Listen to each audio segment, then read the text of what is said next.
Ladies and gentlemen, boys and girls, this is Lord Nod at E3. We are on day 2 and it is time to go totally for war. This is Rome Total War 2 and we have the guys from Creative Assembly with us. Hey Dominic. Hi there. How's it Hey, going? very good. Welcome to the show. Tell us what Total War 2 is about.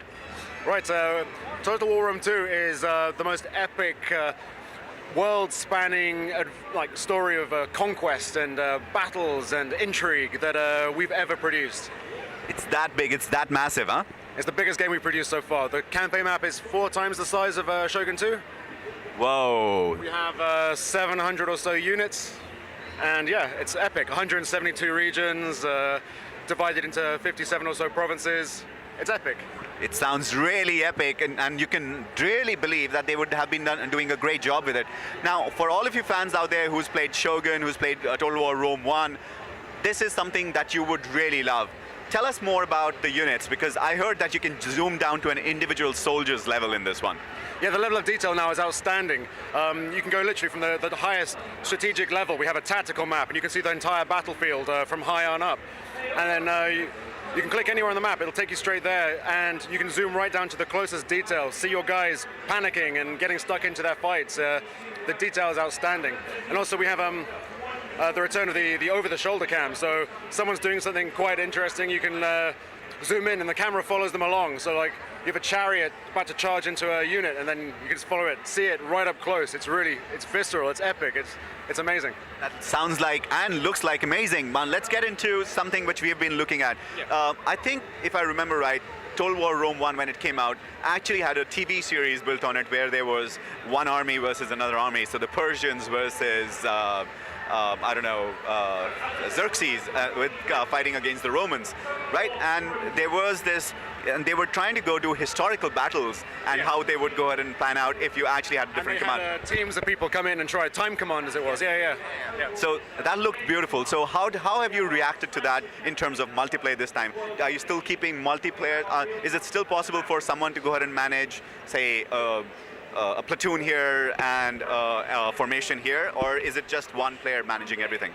Well, we recently announced our plans for Total War Arena. We're currently not discussing the multiplayer aspect of Rome 2, so you'll have to wait and see for that, I'm afraid. But it's coming. I hope it's coming because I want to go ahead and play that.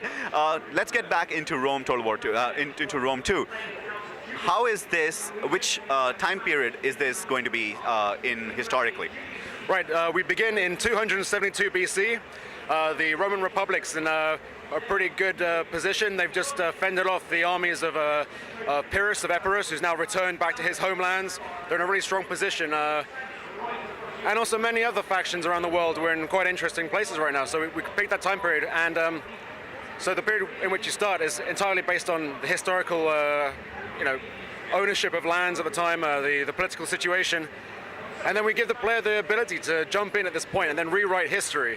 So it's really a stepping stone for players to create their own fantasy version of reality, basically.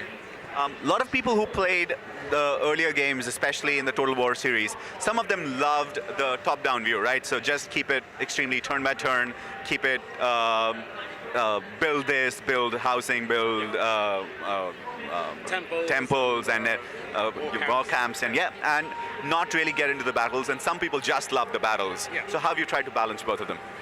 Well, they're both integral to the Total War experience. I think what we do so well, and which no other games really do, is the fact that we have this epic grand strategy turn-based game that someone can play like a game of Risk or some similar turn-based strategy.